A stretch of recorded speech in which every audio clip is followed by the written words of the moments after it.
William Colbert is quite the curious kid. That's a no-name. That's a no-name. Yeah. You've heard of a kid in a candy store, but this 3-year-old isn't looking for chocolate. Look at this. He's in the market for a good toilet. So everywhere you guys go, he's checking the toilets? Yes. Everywhere. Multiple times. His parents, Catherine and Brady, say Will's fascination started when he was ready to use the bathroom on his own. You could say he took potty training literally. If it's too loud, thumbs down. If it's quiet enough for him, thumbs up.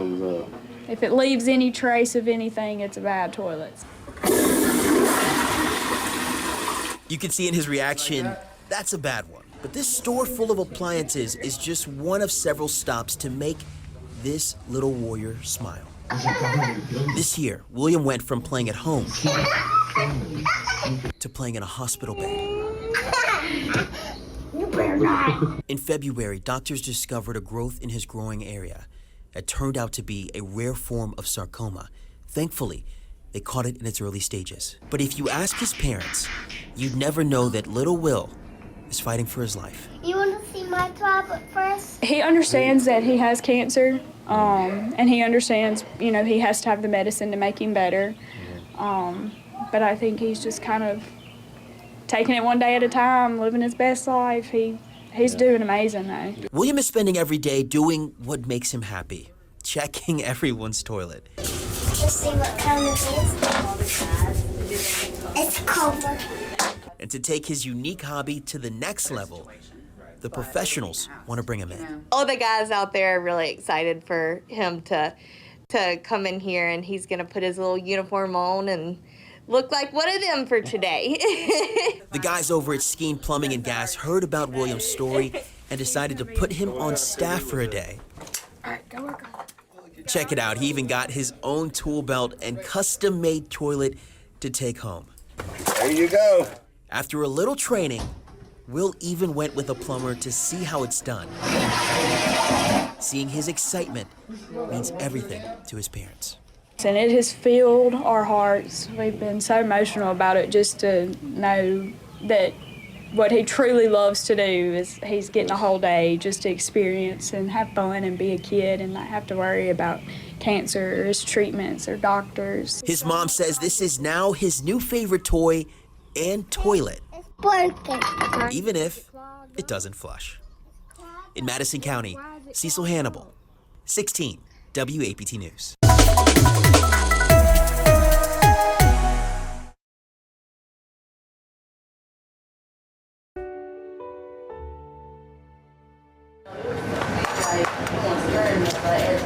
Mr. Roberts, you got my onions? At the heart of Stu Pot's kitchen, Vicky Colbert, aka Mama Vicky, wants every single meal to be her best one yet. If I don't eat it and it don't taste right, it doesn't come out of this kitchen. The community kitchen serves up to 150 hot meals to people experiencing homelessness or those in need, plus another 70 for Meals on Wheels. Mama Vicky is the woman behind it all, but she didn't exactly plan to be here.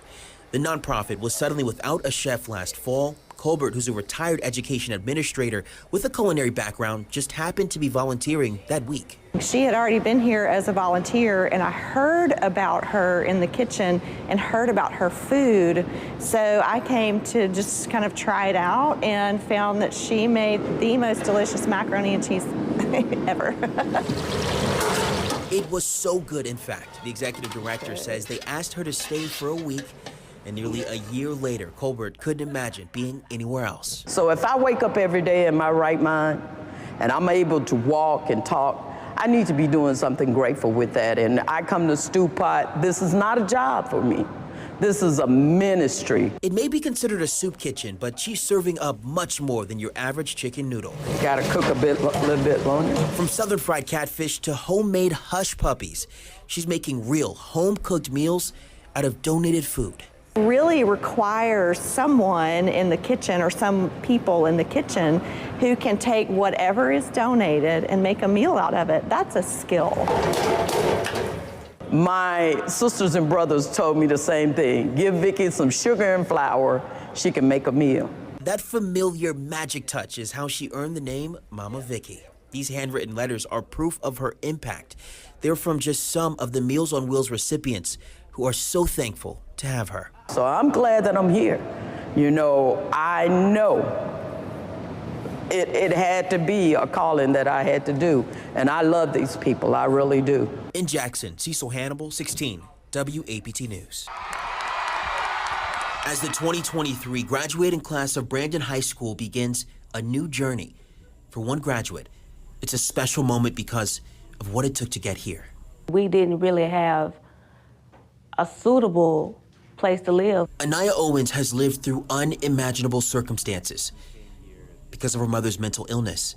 At one point, she lived on the streets of Harrison County, walking up and down highways, and eventually ended up in foster care. Traumatic. It was a battle just waking up every day, going to sleep every night. She's been through so many situations, sleeping in cars, sleeping on the beach. Her aunt, Laura Gibson, fought to get custody of Anaya and her younger sister, bringing them to Brandon and the new school. She came and picked me up, and she was basically like, okay, we're gonna start this new school. It's a new school, it's called Brandon High School. But this was Anaya's 10th school in 12 years, and she was not on track to graduate. I mean, when you look at it on paper, you want to think it's hopeless. But Becky Farnham, a teacher at Brandon, believed in Anaya like no teacher had before. She automatically said from the door, we're not gonna go with the program they have. We're gonna go with what benefits Naya, and that is a diploma. From August to May, it took hours of extra work inside of this classroom, studying to take the English and History state exams, which would make her eligible to graduate. And just days before the ceremony, a call came in.